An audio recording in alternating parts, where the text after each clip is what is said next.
You're just from a different era, Mark, and we're moving forward. We need someone who can think differently.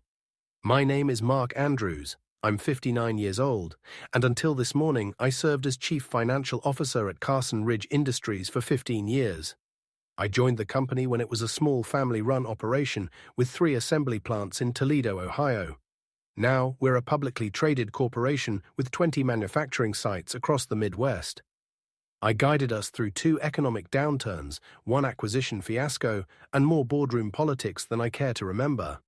I was never flashy. I didn't wine and dine investors at rooftop mixers. But the numbers always added up, the books were spotless, and we never missed a single filing deadline on my watch. Then Bryce Collins arrived, 34 years old, designer hoodies, Balenciaga sneakers, and buzzwords like financial architecture and capital design. The board brought him in as CEO 3 months ago. He blew through the office like a storm, throwing around talk of transformation, productivity realignment, and values reshaping. I knew what was coming the moment he scheduled a one-on-one. "The game's changed, Mark," he said, leaning back in my chair. Yes, my chair, with his feet on my desk. "We need someone who speaks the language of digital markets." I said nothing, just nodded once and gave him a tight-lipped handshake. "We've hired Aidan Brooks, 27, smart guy. His TEDx talk on financial evolution principles is going viral." "I see," I replied calmly. "When's the transition?" 2 weeks, he grinned, clearly surprised I didn't blow up. "We'll announce it at the next board meeting." That same afternoon, while the whole team was in yet another all-hands about our exciting new direction, I boxed up my personal things. 15 years in that office, and it all fit in one cardboard box. Family photos, a commemorative coin from our IPO, a leather portfolio my late wife Emily gave me years ago. As I left, I spotted Kelsey from accounting, holding back tears near the elevator. She'd been with me since day one. "Don't worry," I told her, "it's just the next turn in the cycle." What I didn't tell her was that I'd quietly been compiling records for the past 6 months, ever since suspicious transactions started popping up in the books, right after Bryce arrived, and they ramped up after he mentioned bringing in his guy. This wasn't revenge, it was just my job, keeping the numbers clean. Even on my way out, I grew up in Bowling Green, Kentucky, helping out in my dad's hardware store. He always told me, numbers don't lie, people do. I put myself through college working nights, stocking shelves and balancing books. Turned down bigger offers to stay local, moving up through regional firms until, in 2009, Carson Ridge's founder, Walter Hendricks, called me personally. "I need someone who can keep us steady through this downturn," Walter Hendricks once told me, "someone who sleeps better when the numbers balance." For 10 years, Walter and I built Carson Ridge into something dependable. When he retired, the handoff went smoothly. The new CEO, Diane Walsh, respected the systems we had created. Sure, we didn't always see eye to eye, but she listened. We grew consistently, no theatrics, no risky bets, just sound business practices and clean books. Then Diane retired, and the board wanted someone with fresh energy. Enter Bryce Collins, Harvard MBA, resume bullet point from a hyped-up Silicon Valley startup that had plenty of press but not much profit. The first red flag came in his second week. He sidestepped our procurement protocols to hire a marketing consultant, an old classmate of his, at 4 times our standard rate. When I questioned it, he smiled. "We're thinking bigger now, Mark. The old rules don't apply anymore." The second red flag. He restructured the reporting lines so that finance had to go through his newly appointed Chief Innovation Officer before anything landed on his desk. The third came when I overheard him on a call saying our accounting systems used outdated methodology that required creative solutions. That's when I began to watch more carefully.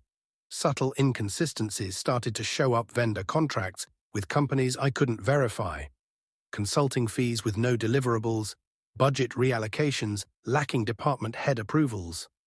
My team noticed too. One evening, as I was going over the quarterly statements, Kevin from Internal Audit dropped by. "Something's not right with the new tech investment tracking," he said quietly. "The numbers don't reconcile from input to report." "Document everything," I told him. "Stick to the facts." Patricia would have told me to speak up. make a scene in the boardroom, go out swinging. But cancer took her 3 years ago, and since then I'd grown more methodical, more patient, so instead of confrontation, I kept records, detailed ones, screenshots, downloads, cross-referenced inconsistencies, all while maintaining the same calm demeanor in meetings, even as Bryce brought in his own people and nudged mine out. This wasn't paranoia, the pattern was too consistent. And at the center of it all was their golden boy Aiden Brooks. My final board meeting lasted exactly 22 minutes. No mention of my 15 years of service, no thank you. No commemorative plaque or gold watch, just a line item labeled CFO Transition Update. Bryce launched into a monologue about exciting new fiscal strategies, while I sat quietly at the far end of the table. William Bowen, the board chair and the man who'd been there when Walter hired me, avoided eye contact. Just nodded along while Bryce talked about how Aiden Brooks would revolutionize our capital allocation model. I had hoped for at least a word from William, some acknowledgement of what we'd built. Instead, the meeting moved on to the next topic, Bryce's proposed downtown headquarters. As people began filing out, William stopped briefly beside my chair. "You've been an asset, Mark," he said, patting my shoulder in an awkward gesture. "Best of luck. An asset, like office equipment that had depreciated beyond use."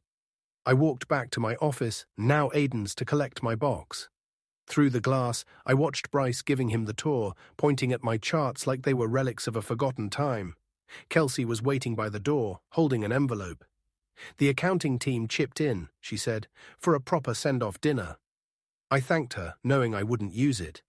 As she turned to leave, I asked, "Kelsey, when did the invoices from Vertex Solutions first show up?" She paused.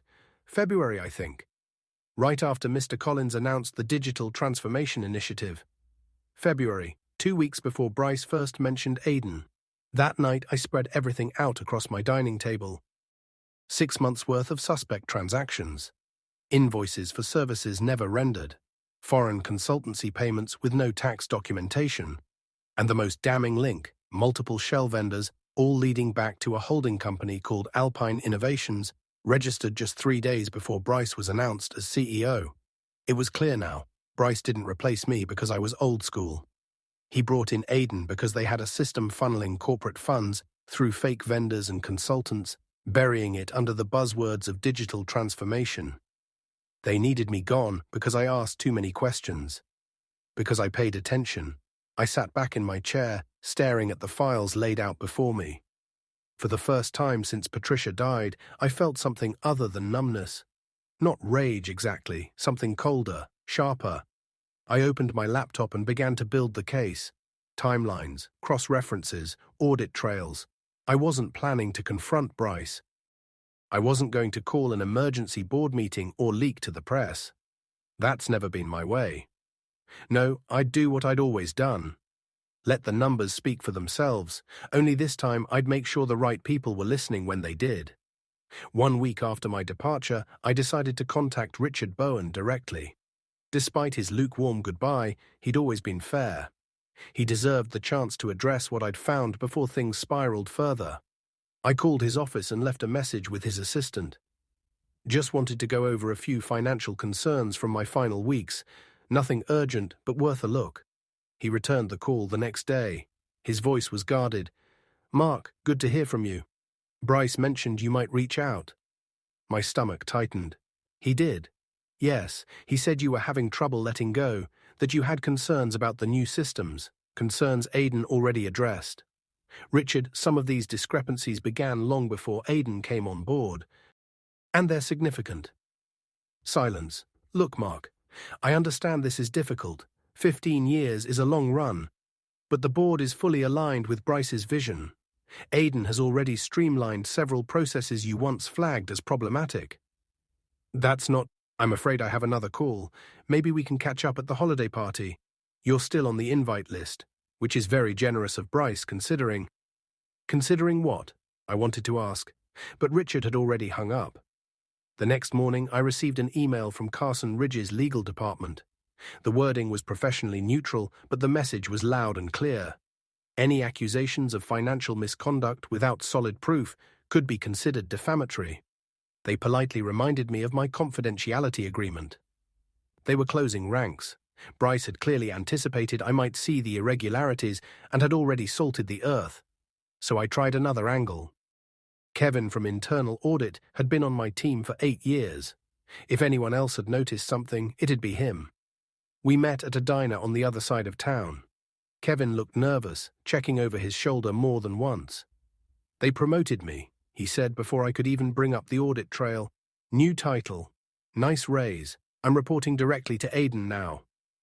"Congratulations," I said evenly. "How's it going?"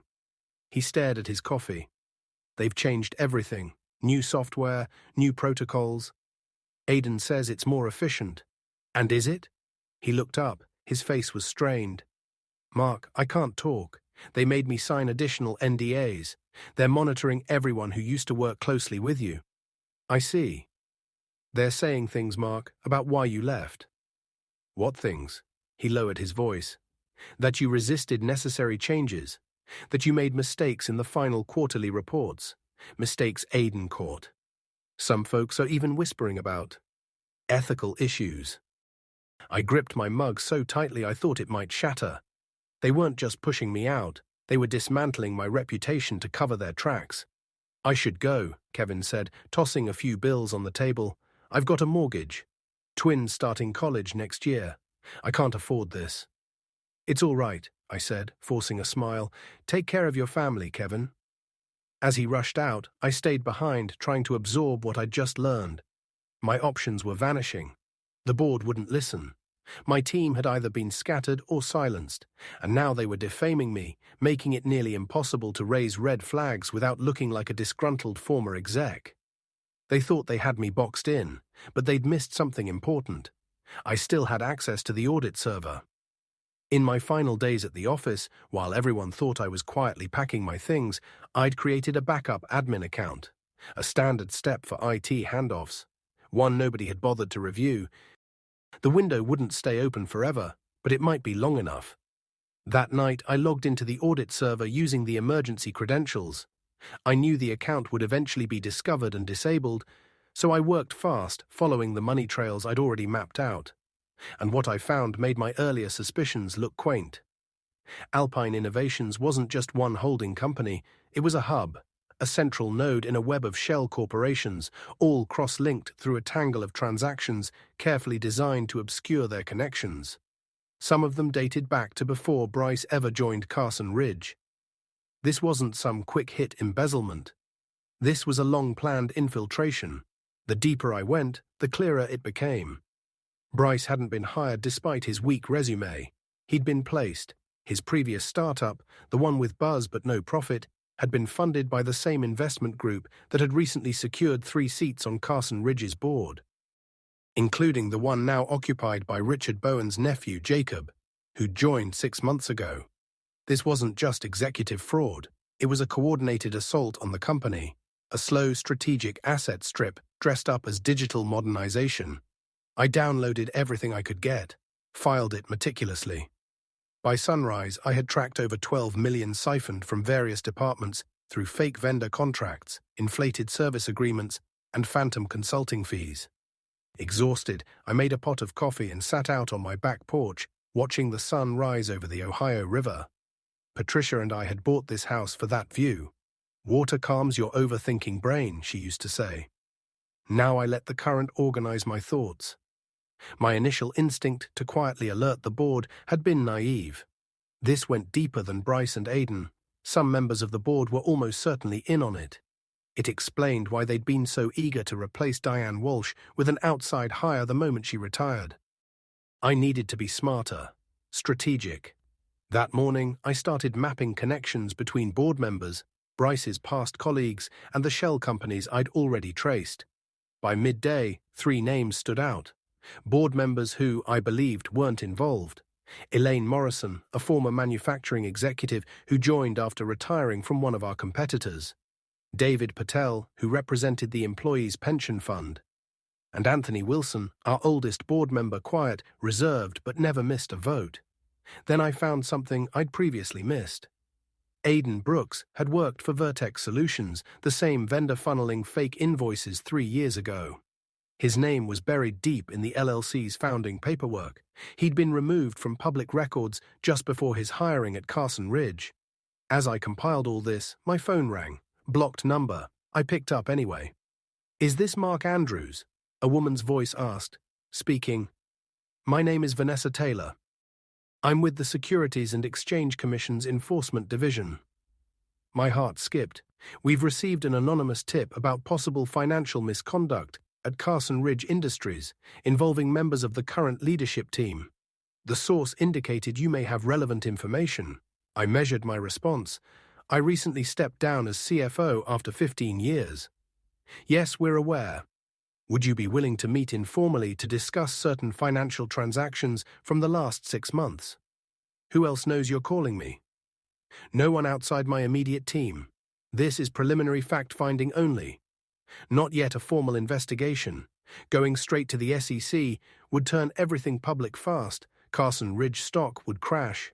Employees like Bethany and Kevin could lose everything if the company collapsed under the weight of a scandal, but someone had already tipped them off. The clock was ticking. "I'll need a little time," I said. "Time for what, Mr. Andrews?" "To make sure I get this right." I gave myself 3 days. First, I made sure the evidence couldn't be erased. I copied all documentation to multiple secure locations and set up deadman switches.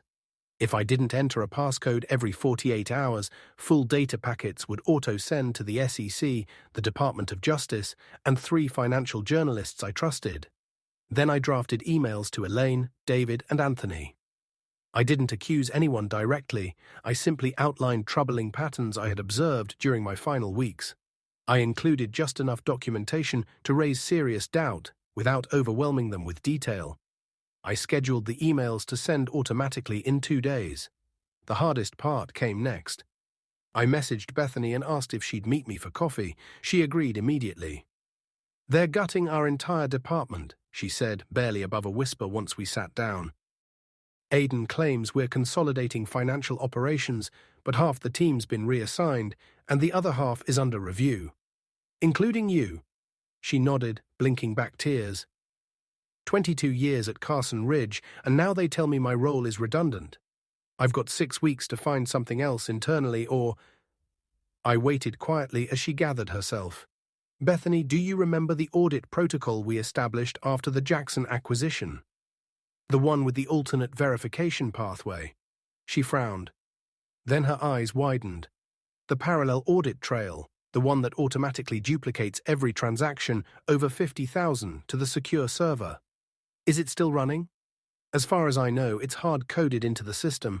Aiden's team would have to know it exists to disable it." I nodded. Relief surged through me. Who has access to those records now? "Just the senior audit team. And Aiden, of course, since he's CFO. What about the backup archives? Are they still sent to Iron Mountain on the 1st of every month?" She paused. "Yes, that's still automated. The October backup would have gone out last week." "Perfect. Even if Bryce and Aiden discovered what I was doing, the originals were already stored securely off-site. Bethany, I'm going to ask you for something important, and you can absolutely say no." I slid a sealed envelope across the table. Inside was a formal letter citing specific financial anomalies that, as a senior accounting manager, she was ethically and legally required to report to internal audit. Everything in it referenced material she'd have had legitimate access to in her role. "If you submit this," I told her, "they can't retaliate without triggering whistleblower protections under federal law." Her hand trembled as she took the envelope. "Is this why they're really pushing me out?" she whispered. "Because I might have noticed." "Probably. And if I send this, it creates a formal record. One that can't be buried or ignored. It would force internal audit to examine the exact transactions I documented elsewhere." Bethany squared her shoulders. "Tomorrow morning would be ideal," she said. On my way home, I made 2 final stops. First, to a notary public where I signed and authenticated a detailed affidavit outlining everything I'd uncovered. Then to my attorney's office, where I left sealed instructions to be opened only in the event that something happened to me. That evening, I received a short text from Kevin, Z asking lots of questions about old audit protocols. "Seems nervous. Watch yourself." They were catching on. They'd been so focused on pushing me out, they hadn't stopped to think about what I might have already documented. The pieces were in place. Now I just had to wait. 6 weeks after my departure, everything detonated almost perfectly timed. The internal audit triggered by Bethany's formal complaint landed on Aidan's desk.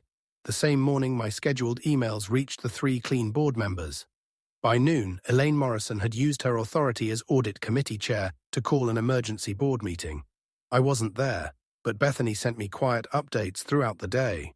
Board meetings started at 2 guys. Travis looking pale. Z just got escorted to a conference room with legal. External auditors arrived, took over main conference room. By that evening, word had spread internally. Carson Ridge Industries was under formal investigation for financial irregularities. All executives hired under Bryce's tenure were placed on administrative leave, pending a full forensic audit. I powered off my phone and went for a long walk along the river, watching the Cincinnati skyline come to life as night settled in.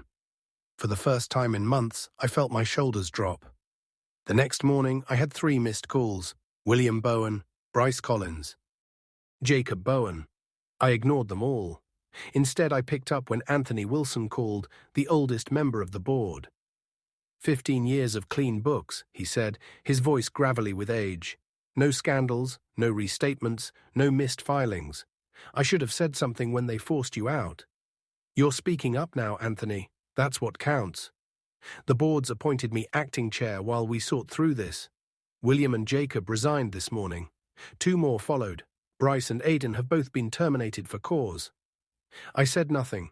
We'd like you to come back, Mark. Temporarily. Help the forensic team. Stabilize things. I watched a barge glide slowly down the Ohio River. Steady, intentional. I'll help with the investigation, I said finally, but I'm not coming back full-time. May I ask why? Because Carson Ridge needs someone who can innovate, I said, allowing myself the faintest smile. And I'm just a little too old school. 3 months later, I was sitting on the deck of my new cabin in Asheville, North Carolina, watching the sun sink behind the Blue Ridge Mountains. It wasn't a big place, 2 bedrooms and a study, but the view made it feel like a palace. The investigation at Carson Ridge had uncovered exactly what I suspected: a coordinated scheme to extract value through fraudulent contracts and inflated service costs. Bryce, Aidan, and several board members were now facing federal charges for securities fraud and embezzlement. I'd spent 6 weeks working with forensic accountants to unwind the web. Then I packed up my house in Cincinnati and drove south, toward the mountains Patricia and I used to talk about retiring to. The consulting settlement they offered me was generous enough to buy the cabin outright, and then some. I'd made it clear: no press, no statements, no dramatic returns. That was never my style. My phone buzzed with a message from Bethany. Got the promotion, Director of Accounting. New CEO wants to rebuild the department right. I smiled and typed back, well deserved. Always keep a parallel audit trail. My lawyer called yesterday with an update. The SEC was officially closing its case against Carson Ridge Industries. The company had agreed to sweeping governance reforms and financial penalties, with one critical detail: no harm would come to shareholders or everyday employees. It was the right outcome. As dusk settled over the Blue Ridge Mountains, I opened the leather portfolio Patricia had given me so many years ago. Tucked inside was the last photo we'd taken together, by the lake house, the summer before her diagnosis. You were right, I said softly to her smiling face. I should have made more time for views like this. Tomorrow I'd drive into town to meet with the director of a local nonprofit. They needed help organizing their finances. Nothing high profile, no headlines. Just clean, honest accounting for people doing work that mattered. Some might call that old school. I just called it integrity.